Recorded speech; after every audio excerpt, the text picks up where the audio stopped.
Filho do homem, este é o lugar do meu trono, e o lugar das plantas dos meus pés, onde habitarei no meio dos filhos de Israel para sempre. Nunca mais a casa de Israel contaminará o meu santo nome, nem eles nem os seus reis, com as suas prostituições e com o cadáver dos seus reis nos seus lugares altos.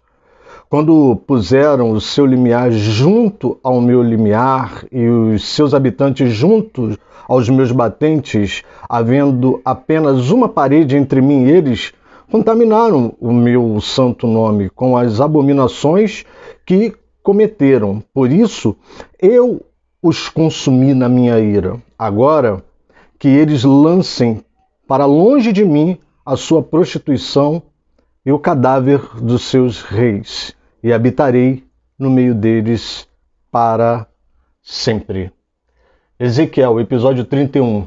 Vem que a gente vai entender o restante dessa reforma que Deus está providenciando no novo templo que foi mostrado para Ezequiel.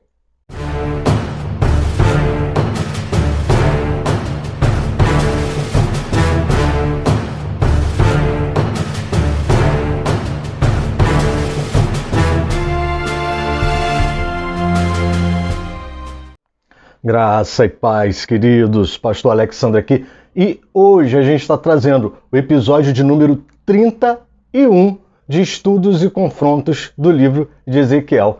Querido, 31 episódios. Calma, se você é novo por aqui, eu vou colocar aqui em cima um card e você vai poder acessar esse card. Ele deve aparecer aqui, nesse cantinho aqui, E aí você vai poder clicar nesse cantinho e vai poder assistir todos os 30 episódios que tem antes desse aqui. Na verdade, são 32 episódios que tem antes desse aqui. Só que tem 2 episódios bônus, vamos dizer assim, né? Um episódio é o sonho que me levou a gravar o estudo do livro de Ezequiel. Tá lá eu contando o sonho, por que eu resolvi gravar esse estudo. E também tem um episódio bônus, que foi o último episódio que eu coloquei, que tem uma visão tridimensional do templo que Ezequiel viu. Então, se você não viu o episódio 30, eu explico todos os aspectos do templo, por que talvez Deus tenha mostrado o templo, fazendo esse contraponto, mostrando uma visão a Ezequiel do templo. Hoje a gente vai entender um pouco mais disso. Mas se você não viu, volta lá no episódio 30 que você vai entender tudo direitinho. E ainda tem esse episódio bônus, que é o 30 bônus, vamos dizer assim, que tem a visão tridimensional do templo de Ezequiel. Amém, querido? Então, volta lá e faz a tua parte, tá bom? Hoje a gente vai tratar do capítulo 43, 44, 45 e 46. Querido, eu preciso que você leia esses 4 capítulos. Aí você deve estar pensando, mas pastor, o senhor resumiu tudo para acabar mais rápido? Não, querido. É porque o capítulo 43, 44, 45 e 46, além de fazerem parte do mesmo texto, eles são pequenos entre si e eles estão falando do mesmo assunto.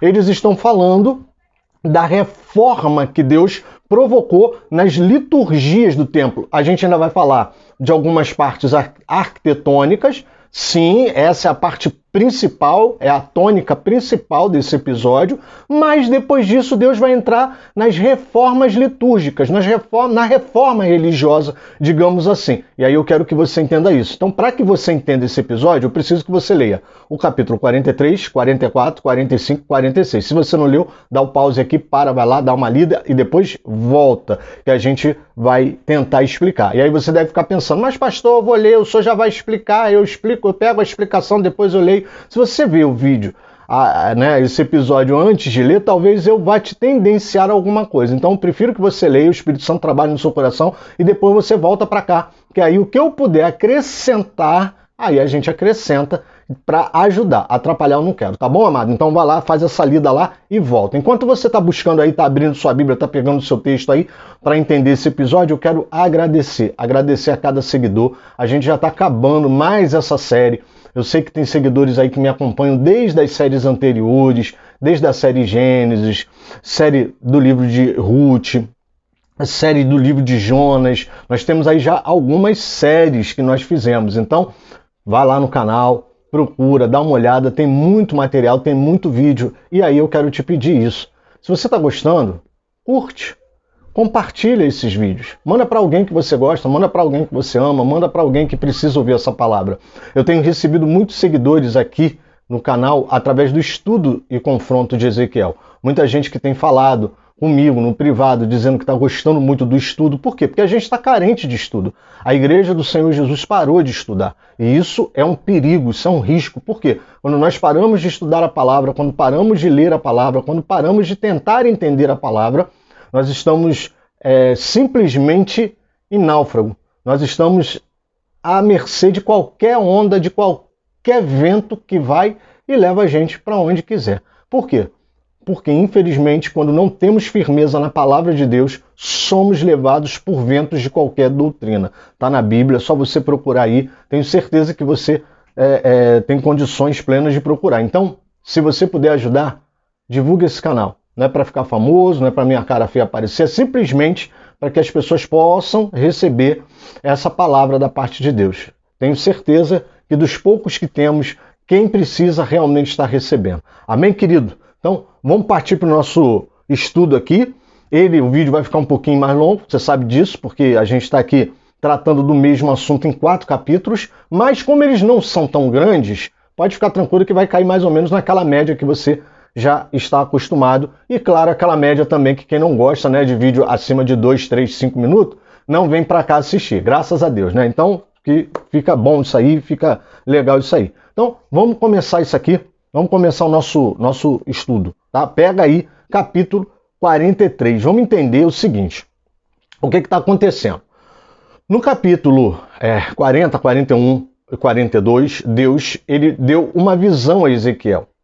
E essa visão foi muitos anos depois, 13, 14 anos depois da invasão de Judá. Judá foi invadida pelas tropas de Nabucodonosor, mais ou menos em 587, e agora Ezequiel, depois da invasão, ele está vendo, 573 aproximadamente, Ezequiel está tendo uma visão do templo. O episódio de hoje, 31, ele faz parte, ele é a continuação do episódio 30. Ou seja, a visão não parou lá no final do episódio 30, a visão continuou. Ezequiel continua tendo a mesma visão do episódio passado, tá bom? Só que agora vai mudar. Porque antes, lá no episódio anterior, o cara de bronze, o anjo, sei lá como é que você vai chamar o cara, levou ele para medir, para fazer as medidas do templo. Então a gente ficou mais preso às questões arquitetônicas, às questões das disposições do templo. Já no 43, 44, 45 e 46, Deus vai falar diretamente com Ezequiel por causa dessa reforma religiosa que está acontecendo. Pensa que são 2 etapas. Na primeira etapa da visão, Deus mostra o templo para Ezequiel, com aquele cara de bronze, com aquele ser celestial de bronze que está acompanhando ele. E já nessa segunda parte, Deus vai falar com ele o que Deus espera para esse próximo templo. Agora, coisas que você não pode esquecer. Se você não viu o episódio passado, volta lá, porque senão você não vai entender isso aqui. Coisas que a gente não pode esquecer do episódio passado que a gente vai usar nesse episódio aqui. Primeiro, esse templo que Ezequiel está vendo e que Deus vai tratar com ele, nunca foi construído. Esse templo nunca foi construído. Dá para você entender? Então cuidado, tá? Para você não se perder aí. Este templo que Deus mostra, ele é diferente do templo da disposição de Salomão. A gente vai ter a prova hoje que Deus faz questão de diferenciar esse templo do templo de Salomão, e esse templo vai ser muito diferente do templo que foi construído em Jerusalém. O templo que foi construído em Jerusalém não chega perto desse templo aqui. Esse templo, ele é de vanguarda, ele é um templo muito bem desenhado, então não tem como comparar. Esse templo nunca foi construído. Diga-se de passagem, na época, não havia tecnologia na engenharia da época para construir esse templo com o espaço físico que ele tem. Por quê? Por causa dos montes. Os altos montes de Jerusalém não tinham uma área plana, aplanada, que pudesse receber esse templo nessa largura, nessa magnitude. Então, se fosse hoje, sim, haveria condições. Aterramento, a terraplanagem, aí talvez, é bem provável que haveria condições da construção. Naquela época, não tinha condições estruturais de se fazer aquele templo. Por isso que a gente acredita que esse templo é um templo futuro. E aí se divide, né? Tem a galera que pensa que trata-se de um santuário verdadeiramente construído por Deus, trazido por Deus. Eu sou dessa turma. A gente aponta lá para o Apocalipse e vê aquele santuário de Deus vindo, né, com o Messias para reinar, e aí a gente entende apontar para aquele santuário. Outros acham que vai ser o próximo templo que os judeus desejam construir, mas que hoje eles não podem construir porque tem uma mesquita nesse lugar. Nesse lugar onde foi mostrado para Ezequiel, tem uma mesquita muçulmana, lá perto da faixa de Gaza mesmo. Isso aí que você está pensando. E aí o que acontece? Tu já imaginou destruir uma mesquita para construir esse templo? Amados, sincero e honestamente, eu nem imagino um negócio desse. Existe um outro terreno próximo a esse, mas que fica em área de conflito também, que talvez daria para receber. É um outro terreno que tem um significado muito especial para o povo judeu. Porém, entretanto, todavia, não se sabe se eles vão conseguir construir esse templo. Então aí o pessoal de geopolítica, esse pessoal que, né, cuida mais dessa área, não é muito a minha área, trata mais desse assunto, você pode procurar. O Bittencourt fala bem disso. Às vezes eu acho que ele, né, sensacionaliza um pouco, mas eu estou falando isso aqui com muito temor, porque o trabalho que o Bittencourt faz é muito bom. E eu estou falando pelo seguinte, não tem como tratar desse assunto sem encostar um pouquinho na teoria da conspiração e sem encostar um pouquinho no sensacionalismo. Não dele, mas das matérias que são trazidas. Então, o Bittencourt, eu digo que é uma ótima fonte de geopolítica para você aprender e para você ter noção desse assunto. Porém, tome cuidado, porque às vezes nem todas as matérias, nem tudo que é teorizado, digamos assim, ou vamos dizer assim, as analogias que são feitas, elas são precisas. Na verdade, qualquer analogia que nós fizermos a respeito do caminhar da humanidade para o fim dos tempos é só uma analogia, é só uma proposição. Pode ser que sim, pode ser que não, tá? Já até aproveito para responder alguns seguidores que têm me pedido para gravar um estudo de Apocalipse. Gente, o estudo de Apocalipse não é fácil. Eu tenho a maior vontade, vocês realmente descobriram o meu coração. Eu tenho a maior vontade de gravar um estudo sobre Apocalipse. Porém, eu ainda estou juntando e reunindo informações. Até porque eu não quero trazer o estudo de Apocalipse de uma visão única, minha, não. Da minha forma de interpretação, da minha forma de pensar. Não.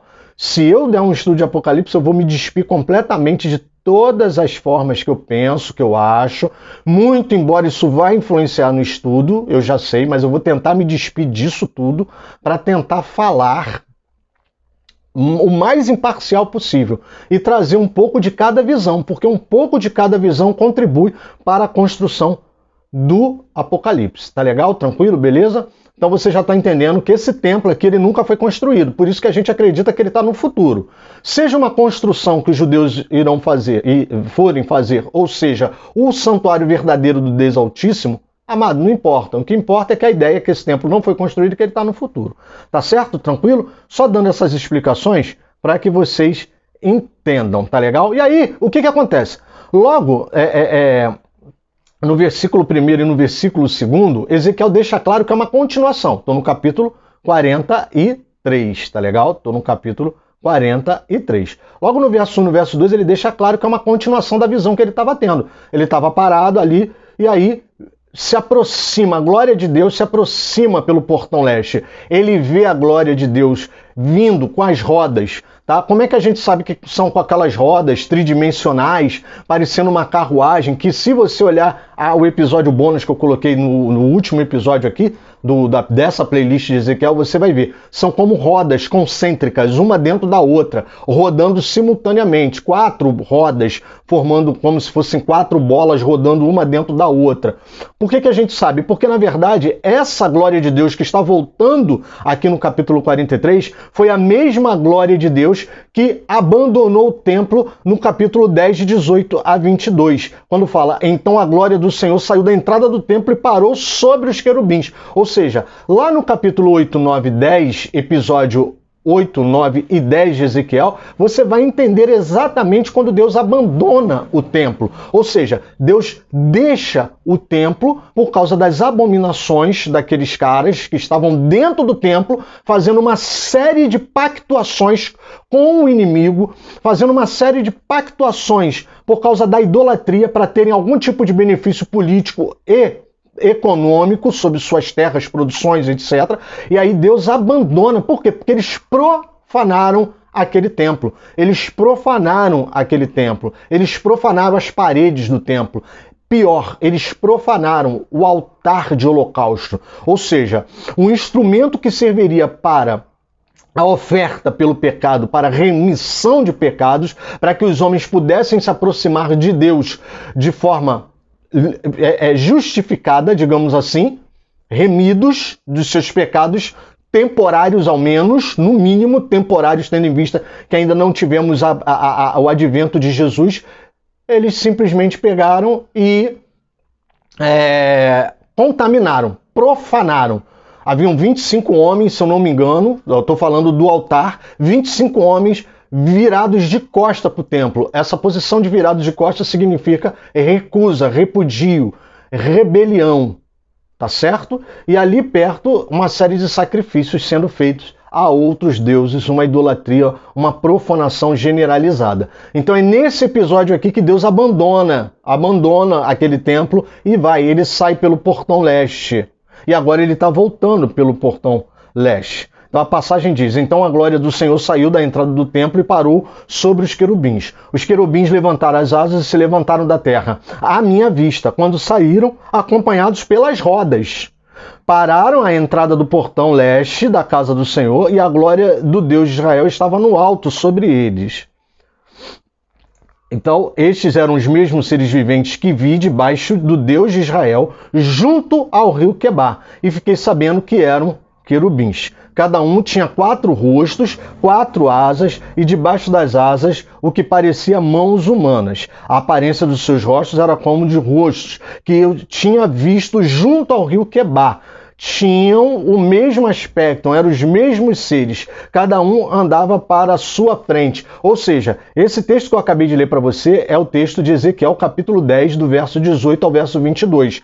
E Ezequiel está mostrando aqui que a mesma visão do rio Quebar, do capítulo 1 ao capítulo 3, é a mesma visão do Deus Altíssimo do capítulo 8, 9 e 10, e agora está sendo a mesma visão do capítulo 40, 41, 42, 43, 44, 45 e 46, onde Deus está voltando agora, a partir do capítulo 43, Deus volta, e aí ele consegue perceber que é a mesma visão. O Deus que se revelou a ele, no capítulo 1 ao 3, que abandonou o templo por causa das abominações, do capítulo 8 ao capítulo 10, agora está voltando para encher o templo do capítulo 43 ao capítulo 46, melhor, do capítulo 40 ao capítulo 46. Tá certo? Tranquilo? Então Ezequiel faz essa associação, a glória de Deus entra pelo portão leste, né? Se você tem dúvida qual é o portão leste, qual é o portão norte, qual é o portão sul, tudo isso está explicadinho no episódio passado, tá? E aí Ezequiel, do verso 6 ao 7, ele ouve a voz do Senhor. O Senhor disse a ele, filho do homem, este é o lugar do meu trono, lugar da planta dos meus pés, onde habitarei no meio dos filhos de Israel para sempre. Foi o texto que eu li aqui na introdução. Então, você já leu, eu já li esse texto, você vai poder entender bem. Então, Deus apresenta para ele e diz para ele, olha, eu quero habitar no meio do meu povo. Fica claro que Deus está querendo habitar no meio do povo dele. No meio do povo dele. Essa é a promessa de Deus que Deus está cumprindo. Aí você vai falar assim, mas pastor, mas como que Deus vai habitar no meio do nosso povo? E aí, no episódio passado, eu respondo isso. Talvez por isso que ele mostra o templo, porque o templo era familiar para o judeu, como local da habitação de Deus. Talvez esse templo seja o templo futuro, em Apocalipse. Sim, aonde ele vai habitar conosco para sempre, porque ele cita aqui que vai habitar para sempre. E também aponta para a habitação de Deus em nós, o Espírito Santo de Deus habitando em nós, como templo do Espírito Santo, que eu já dei todas as passagens lá no episódio passado. Eu falo e te dou todos os textos. Eu te dou o texto de Coríntios, eu te dou o texto de Hebreus, eu te dou o texto de Pedro. Pedro eu não dou não, porque eu dei no penúltimo, quando Pedro fala que ele é o tabernáculo, ou seja, o Novo Testamento todo trata o nosso corpo como tabernáculo de Deus. Então, seja de uma forma ou seja de outra, aqui está apontando para a habitação de Deus conosco para sempre. Tá certo, querido? Tranquilo? Então vamos lá. Do verso 8 ao verso 9, Deus vai deixar claro para Ezequiel que eles estavam habitando junto, de parede meia. Amado, não repara o barulho não. Eu abri a janela, abri a porta, porque senão eu não vou conseguir gravar esse troço, que eu vou derreter aqui quando você ver, tá só o resto do suor da água do pastor Alex. Então, assim, não liga, o nosso cachorro amigo ali está latindo, aquele de sempre, e você agradece a Deus que só tem o cachorro latindo, para você não ouvir o funk que os meus vizinhos agora costumam tocar também, tá certo? Então, glorifica a Deus por ser só o cachorrinho louvando ao Senhor, tá certo? Tranquilo? Então, vamos nós. Do 8 ao 9, né, ele deixa claro que anteriormente eles habitaram de parede e meia. Deus estava falando da proximidade. Eles estavam habitando de parede e meia. E mesmo habitando de parede e meia, eles conseguiram trair a confiança de Deus e trazer abominações, que foram aquelas questões do templo. Quando, numa determinada visão, eles entram numa sala e tem uns anciões com paredes, por dentro das paredes, eles estão colocando abominações dentro das paredes. É isso que Deus está falando para Ezequiel, tá certo? Deus deixa claro para Ezequiel no verso 10 que esse templo novo não terá características palacianas. Como assim, pastor? Agora só falou difícil. Calma. O que acontece? O templo anterior, que foi o templo de Salomão, ele tinha características palacianas. Dentro do átrio exterior, que seria aquela área maior que eu mostrei no episódio passado, existiam os palácios. O palácio de Salomão e o palácio que ele fez para algumas negrinhas dele. Então você imagina como é que Deus se sentiu. Deus não tinha gostado dessa brincadeira de Salomão.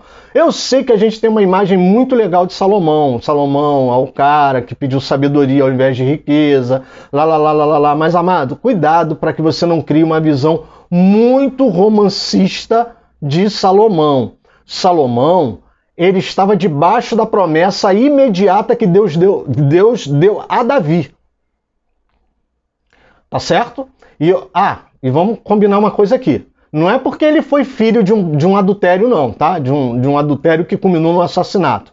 Não. Não é isso, não, tá? Salomão, na verdade, quando veio à luz, ele já foi agora filho de um casamento legítimo. Sim, que começou num erro de adultério? Sim, mas agora filho de um casamento legítimo, tá legal? A questão não foi essa, não. A questão é que Salomão fez o que era mal aos olhos do Senhor. Em algum momento do seu reinado ele fez o que era mal.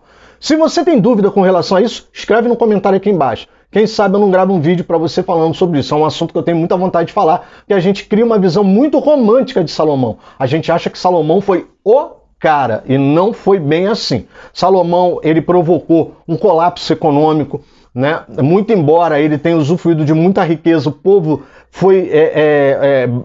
bancou essa riqueza debaixo de muito sacrifício, debaixo de muito trabalho, tá? E Salomão, na sua velhice, como a Bíblia fala, não é o pastor Alex que está falando, na sua velhice ele foi pervertido no seu coração, ele adorou outros deuses. Eu sei que está quebrando você está agora olhando para minha cara como quem diz, esse cara é maluco, pastor Alex é maluco. Não, ele fez isso, tá, querida? É porque ninguém lê isso na Bíblia, todo mundo pula essa parte, que a gente fica com a parte bonitinha, quando Deus fala com ele, você quer sabedoria ou quer riqueza? E ele, eu quero sabedoria. Nossa, que homem de Deus. Sim, ali ele estava em Deus purinho, né? Mas depois, meus amigos, né, a barra da saia cantou. Vamos embora. Então, assim, no verso 10, Deus deixa claro que esse novo templo não tem relações palacianas, ou seja, não vai ter palácio de rei nenhum dentro do templo de Deus, dentro do átrio exterior de Deus,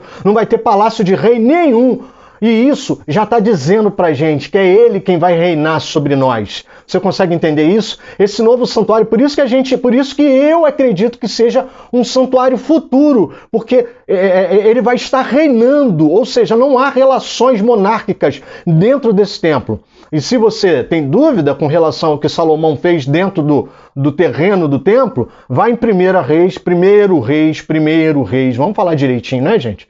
Primeiro livro de Reis, capítulo 7, verso 8. Pode ler o 8, 9, 10, pode ler o 7, lê os 4, 5 versículos ali ao redor, que você vai entender o que Salomão fez dentro do terreno da casa de Deus, tá certo? Bom, e aí o que acontece? Do verso 11 ao verso 12, Deus faz uma relação do reconhecimento, né?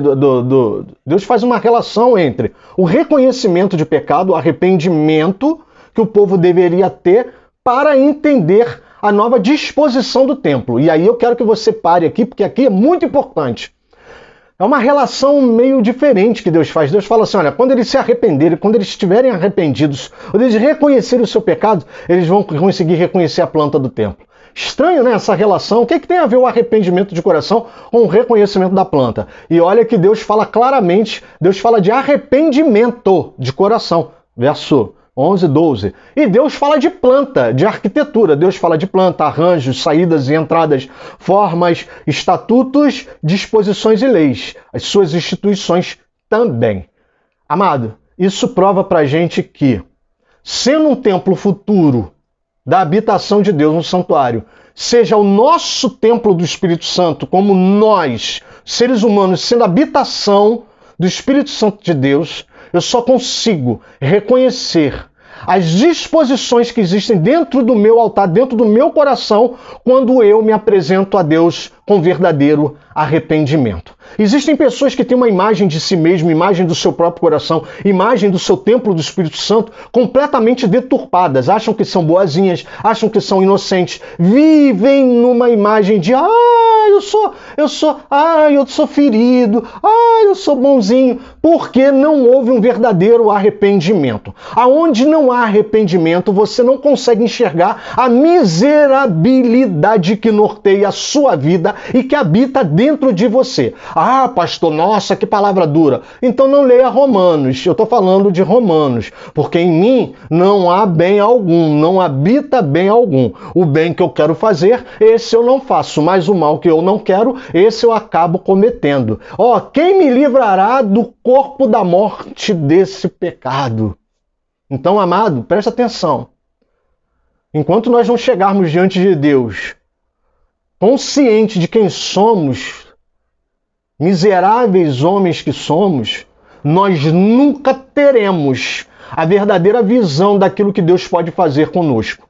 Então Deus está falando isso aqui para Ezequiel. No verso 11 e 12 ele está falando. A hora que eles se arrependerem e enxergarem o pecado deles com olhos de verdade, eles vão entender todas as disposições do meu santuário. Então, fica a dica, tá aí a palavra, acredite se você quiser, tá bom?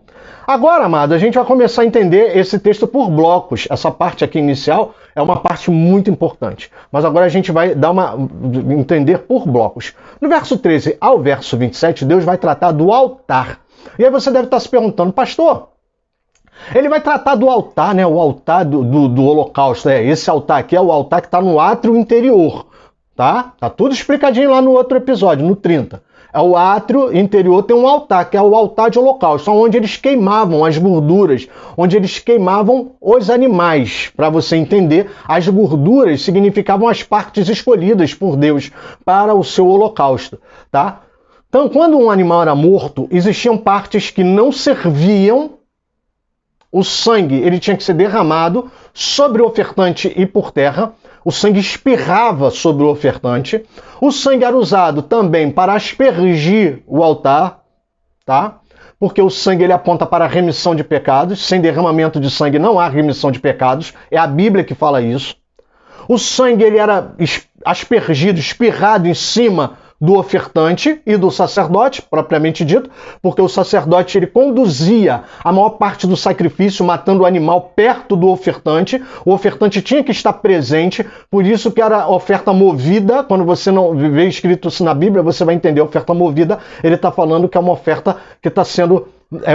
ela é a dinâmica, ou seja, o ofertante está sendo movido a ofertar, a matar o animal junto com o sacerdote. Você consegue entender? Ou levantar as mãos com a oferta de cereais, de gratidão, e aí a gente vai entender por que é chamado de oferta movida. Você já deve ter lido isso em Levítico, em Êxodo, e você talvez não tenha entendido. Oferta movida, ou seja, dinâmica, o sacerdote está ali junto com o ofertante, conduzindo, ensinando, orientando, servindo o ofertante no momento de ofertório, para que ele entenda a liturgia, o protocolo litúrgico do oferecimento daquela oferta. Tá legal? Tranquilo? Então o sangue ele era derramado, beleza? E ali algumas partes eram queimadas mesmo na brasa, até para alimentar o fogo. Outras partes eram queimadas como aroma a Deus, as partes mais gordurosas. Tá tudo escrito lá em Levítico, tá, querido? Êxodo e Levítico. E outras partes eram guardadas para os sacerdotes se alimentarem. Tá certo? Parte das ofertas eram guardadas para os sacerdotes se alimentarem. E também parte era dada para que o ofertante se alimentasse. Também naquele dia, que eram chamadas das refeições de comunhão, que a gente vai ver no meio desse texto. Tá certo? Tranquilo? Acontece que esse altar de holocausto ele foi profanado. Lá no 8, 9 e 10. Capítulo 8, 9 e 10 ele foi profanado. E aí o que acontece? Deus agora ele vai se preocupar em trazer e restaurar esse altar. É um altar maior, é um altar, né, bonitão, aquela coisa toda, né? E aí, olha bem o que vai acontecer.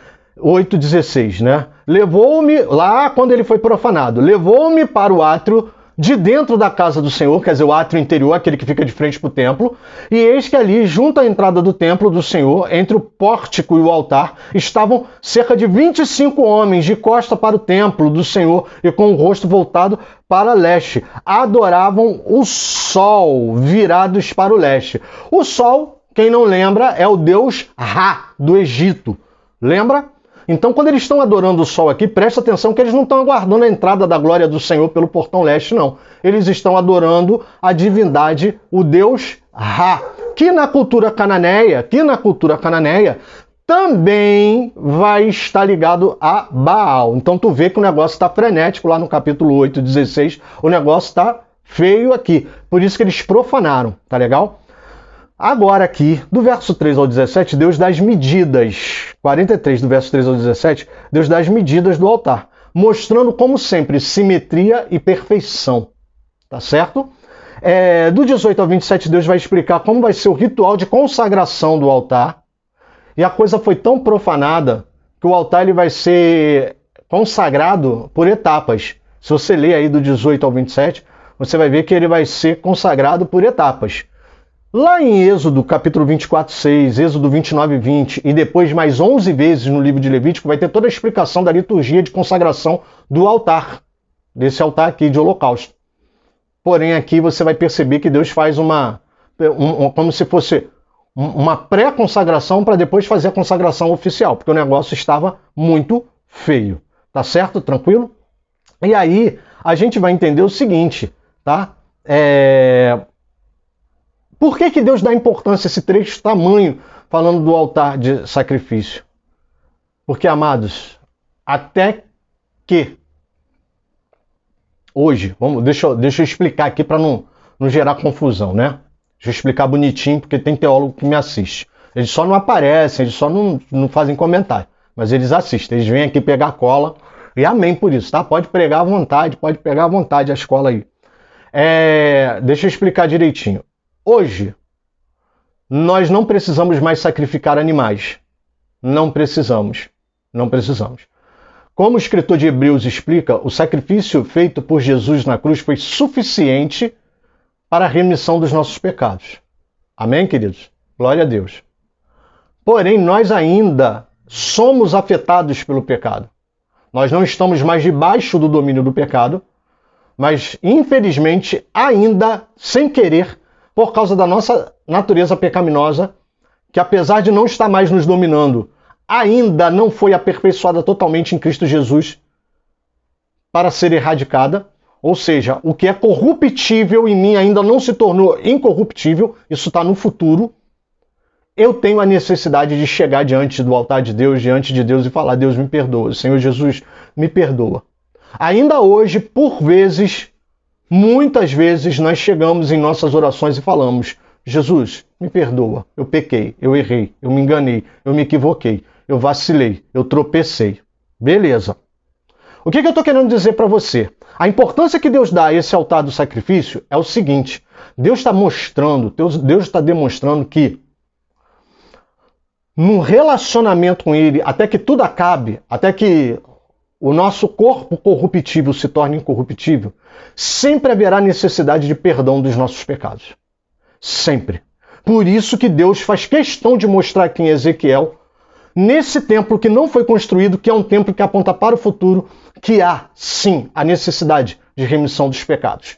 Se esse templo estiver desenhando tão somente o templo que habita em mim, o templo do Espírito Santo, como o meu corpo, significa que dentro de mim eu preciso ter a consciência de que eu necessito ser remido dos meus pecados, eu necessito do sacrifício de Cristo Jesus, que foi suficiente, mas que eu preciso pedir perdão pelos meus pecados. Eu preciso entender minha natureza pecaminosa e as minhas limitações. Se aponta para um futuro, um milênio, um santuário futuro, amado, aponta sim para lá, mas não deixa de nos abarcar como povo dele, como templo do Espírito Santo. Significa que lá, até chegar lá, no tempo do milênio, quando as nações irão para procurar o Senhor Jesus, para buscar o seu conselho, elas terão alívio dos seus pecados, das suas cargas.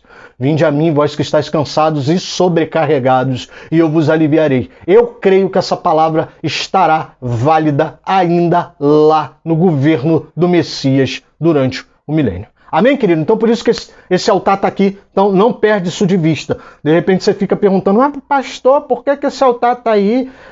Esse altar o senhor está dizendo que é do futuro, mas ele está falando de um altar de holocausto. Hoje a gente não precisa mais matar animal. Não, gente, entenda, isso é didático. Deus é um Deus didático.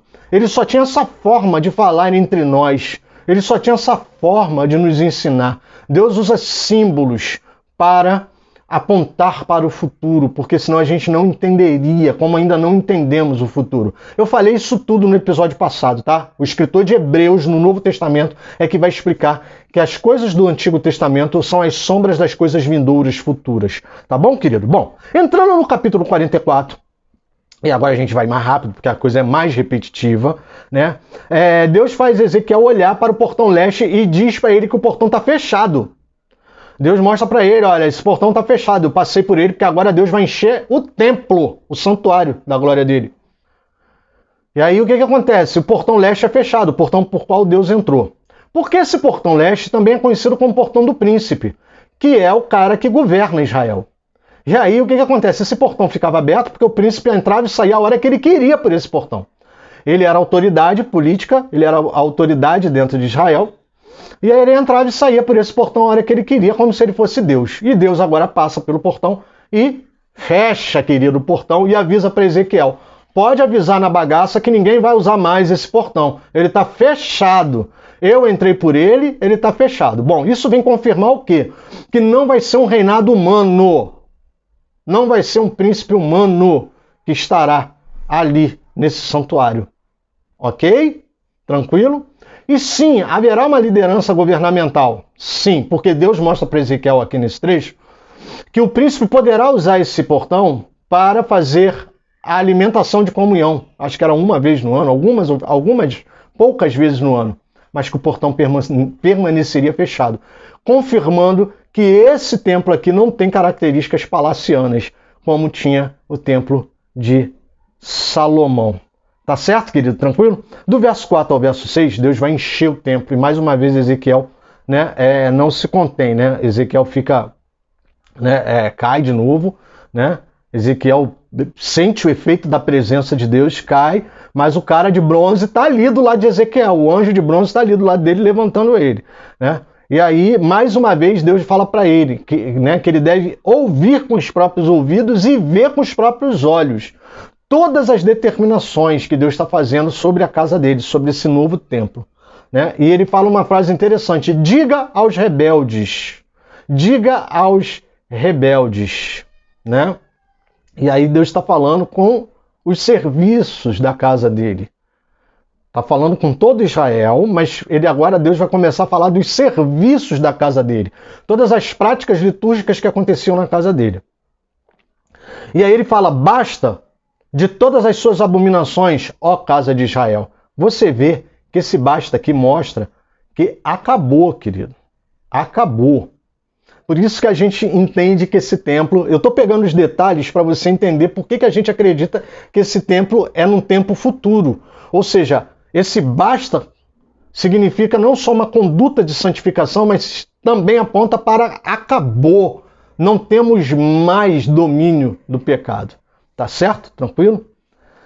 E aí Deus ali vai falar: porque vocês permitiram que incircuncisos de coração e incircuncisos de carne estarem no meu santuário e profaná-lo. Por quê, gente? Porque naquela ocasião, Judá, em Jerusalém, havia permitido que pessoas que não faziam parte do meio dos hebreus, né? Circuncisos aqui que ele está falando de carne, incircuncisos de carne, significa aqueles caras que não receberam a marca no prepúcio do seu pênis, tá? Estou tentando usar aqui palavras científicas, porque pode ter criança aí, tá? Então, lembrando aí, a série Gênesis eu explico isso: a circuncisão é um corte feito na pele do prepúcio, tá certo? Da genitália do homem. Então, esse é o incircunciso de carne. O cara não tem marca, ele não é judeu. E o incircunciso de coração é aquele cara que não recebeu os preceitos, os estatutos de Deus como seu Senhor. Naquela época, os hebreus eles tinham essa hipótese de um cara, um etíope, um egípcio, um assírio, um sírio, um árabe, seja lá como fosse, ele poderia se chegar e confessar o Deus hebreu, o Senhor Jeová, o El Shaddai, o Todo-Poderoso. E aí ele era o considerado circunciso de coração. Ele tomou a decisão. E aí você deve estar pensando: pastor, por que o senhor está explicando isso? Porque Paulo vai falar isso em Romanos capítulo 2, 28 e 29.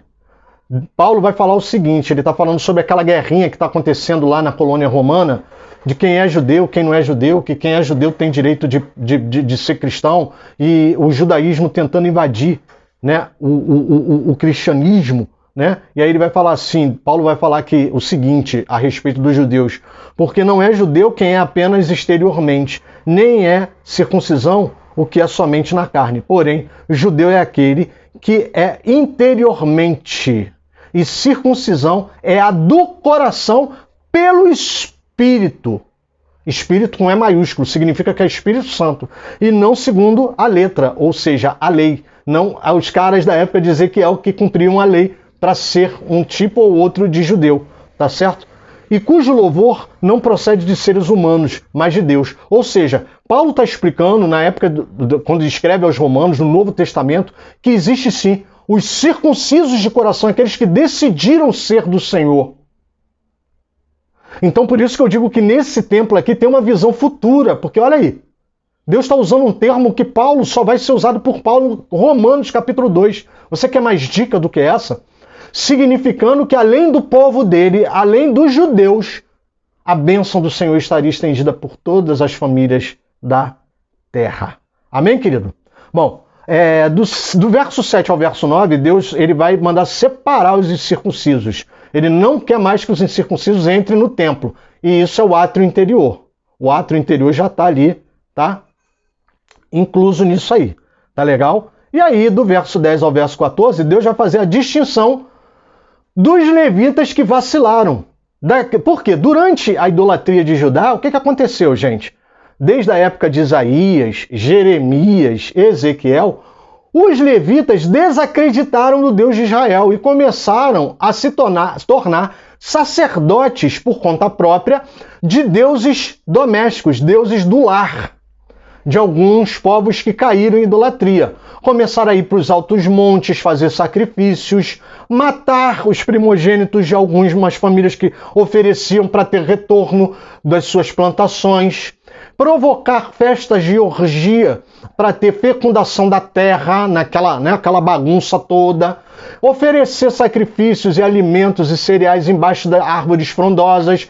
Eles pegavam esses levitas e levavam esses levitas como uma promoção. Você agora é sacerdote. O cara caía nesse erro. E aí muitos dos levitas do Senhor que serviam no templo de Jerusalém estavam no templo de Jerusalém, mas eram contratados como se fossem curandeiros, como se fossem bezendeiros, como se fosse sei lá o que ia para lá fazer esses sacrifícios por fora, um servicinho, um bico por fora, para aquela mandingagem da idolatria de Judá. Tu tá entendendo o que eu tô falando, né? Não é crente bom, tu tá entendendo. Então, tu vai recebendo aí. Bom, e aí Deus fala o seguinte, que esses caras, eles iriam sim, tomar conta dos portões, ajudar no holocausto, mas eles não poderiam servir dentro do templo, no átrio interior, nas coisas santíssimas, nas coisas santas, nos utensílios de Deus, tá certo? E aí Deus separa uma classe de levitas que não se contaminaram, que são os filhos de Zadok. Você deve ouvir dizer aí, o ministério, se eu não me engano, é o Ministério Alcance de Curitiba. Se eu não me engano, é o Ministério do Pastor Luciano Subirá, que tem uma programação anual que é um congresso, uma programação, que é Zadok, o nome é Zadok. Por que é Zadok? É daqui que é tirado, porque Deus fala aqui que os filhos de Zadok não se contaminaram. Eles eram levitas, tá? Eles eram da família de Levi. Zadok era um clã da família de Levi, porém essa turma de Zadok não se contaminou. E aqui eu quero fazer uma paradinha e te falar o seguinte, amado, se você, por um acaso, em algum momento, apostatou da sua fé, saiba que se você tiver um coração puro e que você se arrependa de fato, como eu já falei aqui, em algumas frases acima, há chance para você.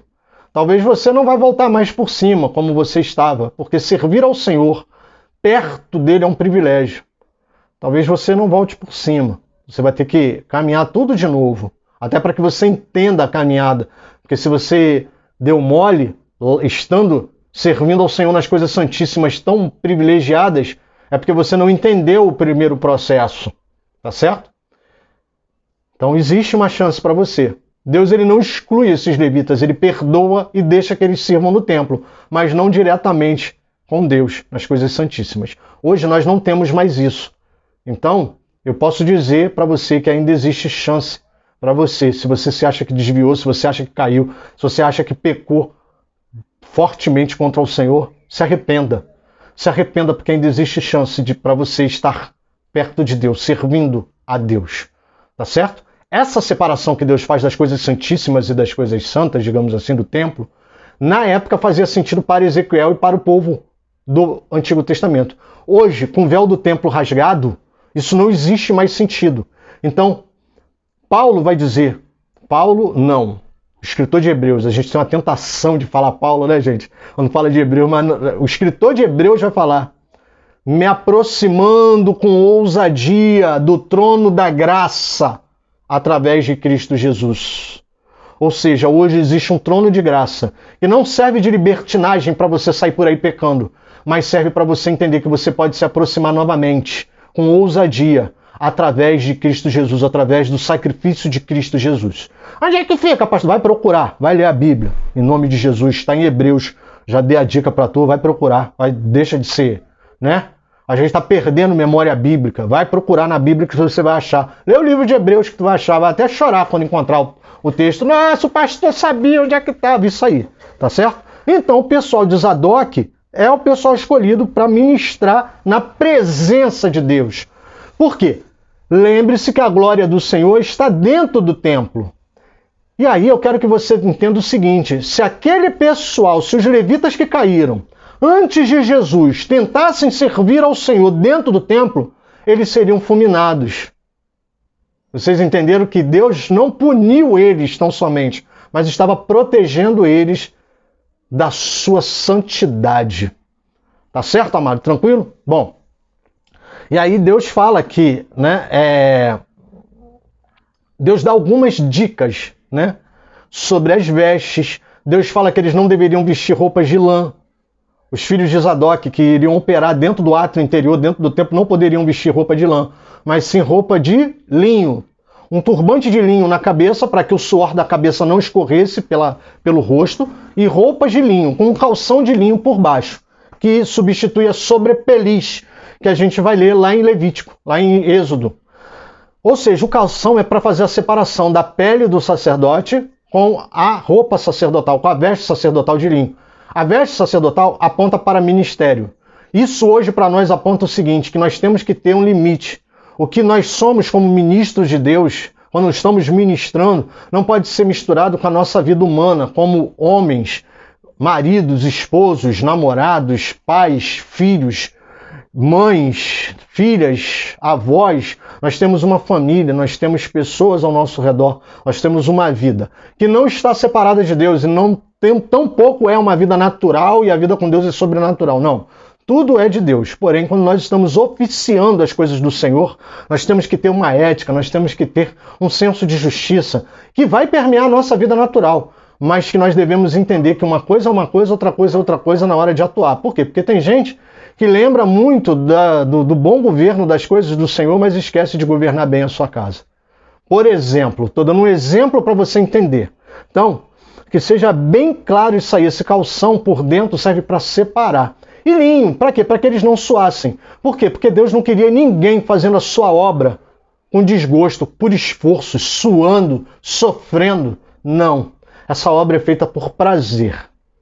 Amém, querido? Tranquilo? Espero que você esteja entendendo isso aí, tá? Bom, eles deveriam cuidar da aparência. Deus fala que eles não deveriam rapar a cabeça, nem deixar o cabelo grande, ou seja, mas que deveriam manter o seu cabelo como convém, né? E aí, hoje isso não serve pra gente, tá? Eu não tô falando de nada, hoje a gente tem pastor com dread, a gente tem de tudo, né, amado? Tem até gente feia igual a mim. Mas presta atenção no que eu vou falar pra você. O que Deus está falando o seguinte aqui é claro. Deus está mandando dizer o seguinte, tenha a sua aparência como é que convém. Ou seja, nós não precisamos fazer coisas para tentar parecer com um grupo, para tentar entrar nesse grupo, para tentar atrair esse grupo. Eu não vou botar um alargador só para tentar pregar para o pessoal que usa alargador. Você está entendendo como é que é? Se eu botar um alargador, que não vai ficar nada bonito, é porque eu quero, porque eu gosto. Assume a tua conta, tá certo? Assume a tua conta, assume o teu boleto, assume o teu BO. Tá legal? Tranquilo? Então, cuidado. Tem muita gente, a gente está vendo isso na igreja moderna, crentezinho jovem dançando funk, diz que é para atrair quem gosta de funk. Né? Apareceu até um satanista dando aula de escola bíblica dominical, né? Porque o negócio está tão bagunçado que vem um satanista com muito bom senso explicar para o cristianismo que eles não deveriam fazer isso. Procura aí na tua rede social, né, no Facebook, que tu vai achar ele aí. Então, cuidado. Manter a aparência como convém significa você ser normal. É isso. É ser normal. Uma vez, há muitos anos atrás, não vou entregar quantos anos, senão tu vai descobrir minha idade. Há muitos anos atrás eu vi um pastor batista pregando uma palavra que eu nunca mais esqueci. Eu era jovem, adolescente. E eu fiquei com aquilo no meu coração, eu nunca mais esqueci. Ele disse o seguinte, que hoje, naquela época, hein, hoje a maior tentação do jovem é a de não ser diferente. Então, amados, cuidado. Ainda continua sendo uma das nossas maiores tentações, é a de não ser diferente. Tá? Então, cuidado com o que você vai fazer. Tá certo? Cuidado com o que você gosta de se parecer. Cuidado com o que você gosta de aparentar ser. Tá certo? Ele devia ter o cuidado de não ser dado a vinho e se casar com virgens ou com viúvas de outros sacerdotes. Não podia se casar com prostitutas, não podia se casar com mulheres adúlteras, ou seja, lá como fosse. Não podia se contaminar com mortos de outras famílias. Mortos da sua própria família ele poderia tocar. Se contaminar significa tocar no morto, tá certo? Não poderia, como é que se fala? Comer animais, né, mortos de qualquer maneira. Existia uma série de regras. Mas por que isso tudo, pastor? Porque eles iriam ensinar ao povo a diferença entre o santo e o profano. Eles iriam ser juízes na vida do povo para julgar causas difíceis. E aí que eu quero falar para você. Cuidado, pastores. Pastores que gostam de ter a vida tão normal, tão normal, tão normal, que acham normal fazer qualquer coisa. Não, querido. Quando estamos numa liderança, não fazemos qualquer coisa. Não usamos qualquer coisa. Cuidamos, por exemplo, da nossa aparência, como convém, para que a gente possa ensinar ao povo o que é santo e o que é profano. Fica difícil você pregar quando você faz um monte de loucura na tua aparência e depois quer falar de normalidade. Sendo que a normalidade, ela é precedida por equilíbrio, por sobriedade. Então é muito difícil falar de moralidade com os cabelos dos peitos pulando para fora com blusa regata no púlpito. Fica muito difícil falar de simplicidade, se bem que simplicidade já não é um discurso que se fala mais nos nossos púlpitos. Os nossos púlpitos, a gente tem que usar roupa de marca, né? Então, assim, mas é muito difícil falar de simplicidade usando uma calça da Gangue rasgada no joelho, né? Um tênis da Vans. Vou até imitar aqui o doidinho do Anderson Silva. Vou falar isso. É muito difícil falar de simplicidade vestindo isso, né, querido? Então toma jeito, toma vergonha, né? A gente tem que andar como convém. Por quê? E Deus explica, porque eles vão ensinar o meu povo a diferença entre o santo e o profano, e serão juízes. E aí Deus fecha essa parte aqui dos sacerdotes falando que eu sou a porção deles, eu sou a herança deles, e eu quero que o Senhor seja a minha herança. Eu quero ter a porção no meu Deus. Muitos andam buscando heranças nessa terra, porções nessa terra. Não é pecado querer ter um bom carro, uma boa casa, viajar. Não é pecado, mas fazer disso uma doutrina, me desculpa, é você não ter Deus como herança na sua vida. Quem tem ouvidos ouça e receba. Amém, querido? No 45 a gente entra, Deus ele vai, começar a fazer uma divisão de terras. Deus vai fazer uma divisão, mas eu não vou falar dessa divisão nesse episódio. Eu vou falar dessa divisão no último episódio. Esse aqui é o antepenúltimo episódio, a gente só tem mais 2. E eu vou falar da divisão das terras no último episódio. E vai ser um episódio mais técnico, tá certo? Agora não perde o próximo episódio não, que vai ser tremendo. Vai ser tremendo, tá bom, querido? Então presta atenção, Deus ele vai fazer uma divisão, uma pequena divisão da Terra Santa. Essa divisão que Deus está fazendo aqui do 1 ao 6, 45, eu estou no capítulo 45, do 1 ao 6, é uma divisão de Jerusalém, do templo, da área do templo, esse templo, tá certo? Esse templo aqui que nunca foi construído, mas Deus está fazendo uma divisão, tá? Deus está fazendo uma divisão. Deus separa uma área para os levitas, para os sacerdotes, para o templo, uma área santa, uma área para o príncipe, tá? Mas eu vou mostrar o desenho lá para frente no último episódio, tá bom? Tranquilo? E aí, do verso 9 ao verso 17, Deus vai tratar de um assunto muito interessante, que é a reforma dos pesos e das medidas. Dos pesos e das medidas. Por quê? Porque lá pelo ano 700, o Reino do Norte começou a roubar, a furtar, a enganar nos pesos e nas medidas. Isso foi transmitido ao Reino do Sul, como esperteza da parte de Judá. E aí, os pesos e medidas começaram a ser roubados. As balanças de pesos e medidas começaram a ser pesos e medidas distorcidos, pesos e medidas roubados. Quem é mais antigo aqui lembra que quando tu ia na feira, não tinha aquelas balanças que o cara botava peso de ferrinho, os pesos de ferrinho naqueles pratos de ferro? Nossa, como a gente foi roubado naquelas balanças de feira. Tu não tem noção que tu comprou meio quilo por 1 quilo naquela balança muitas vezes. Tu não tem noção. Tu perdoa, libera o perdão do teu coração para aquele feirante. Tá bom? Libera. Tu foi roubado demais. As balanças da época de Judá pareciam aquelas balanças, tá bom? E eles furtavam nos pesos e nas medidas. E o pior, eles furtavam as coisas de Deus. Por quê? Porque as medidas das ofertas de cereais eram pesos e medidas diante de Deus.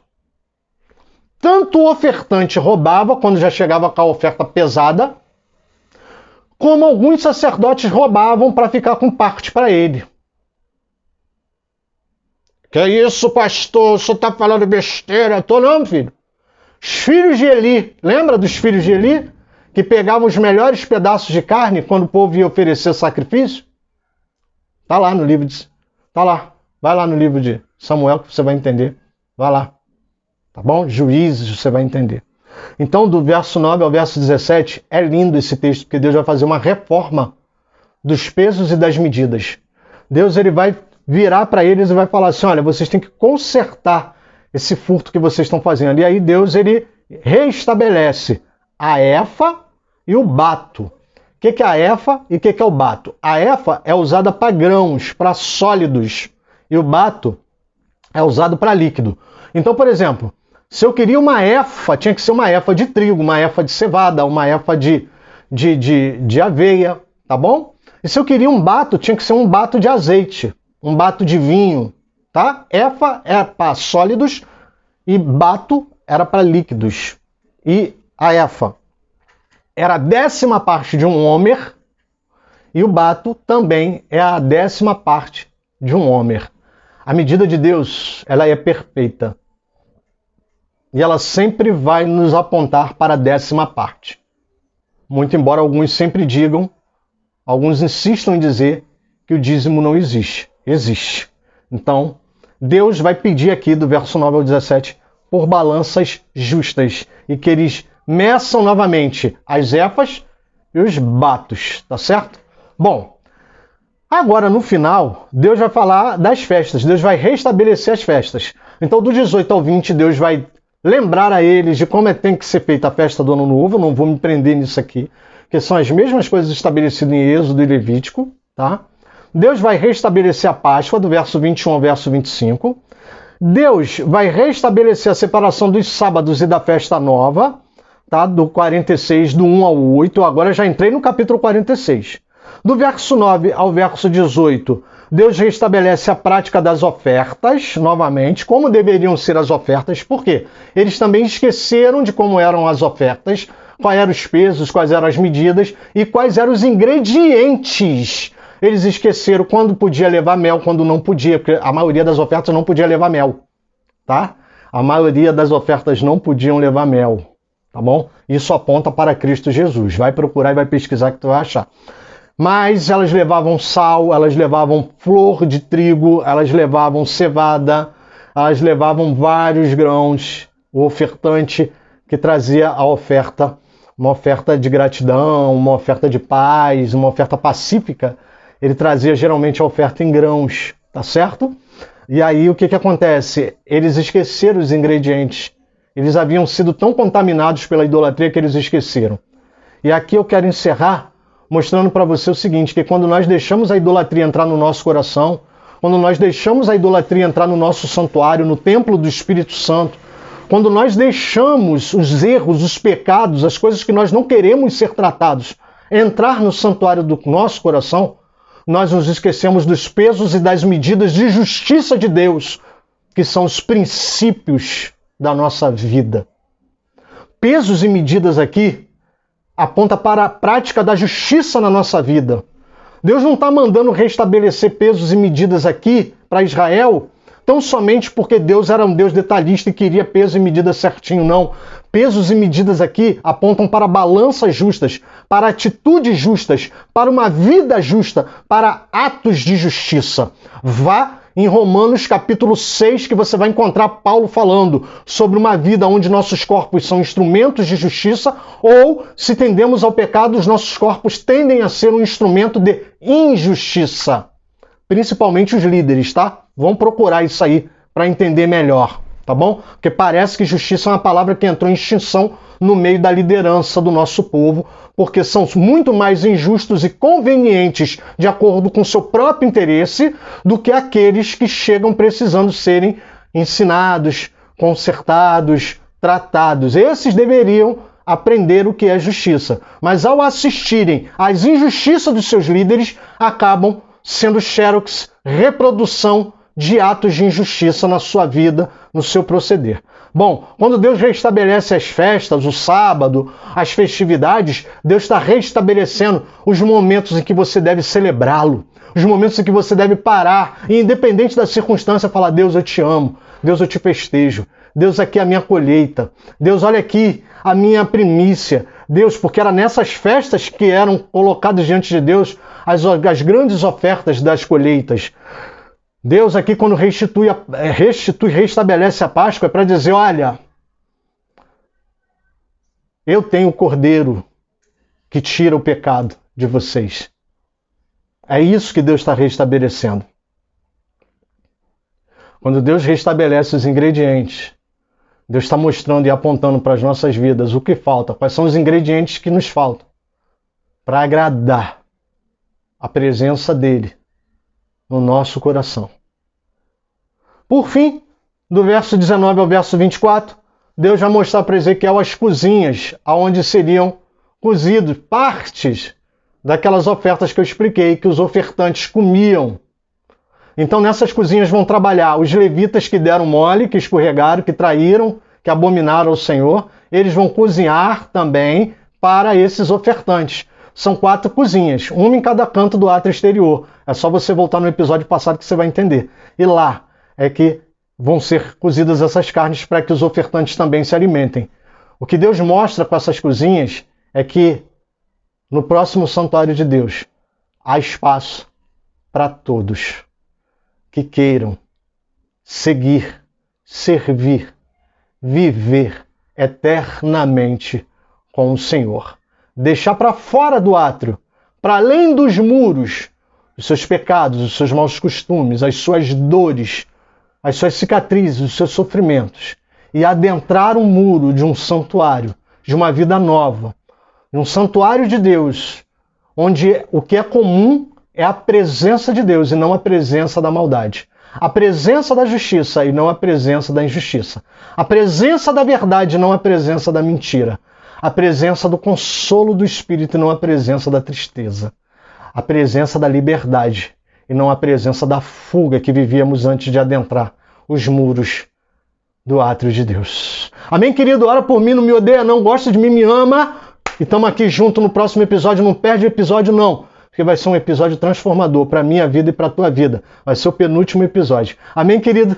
Fica com Jesus, querido.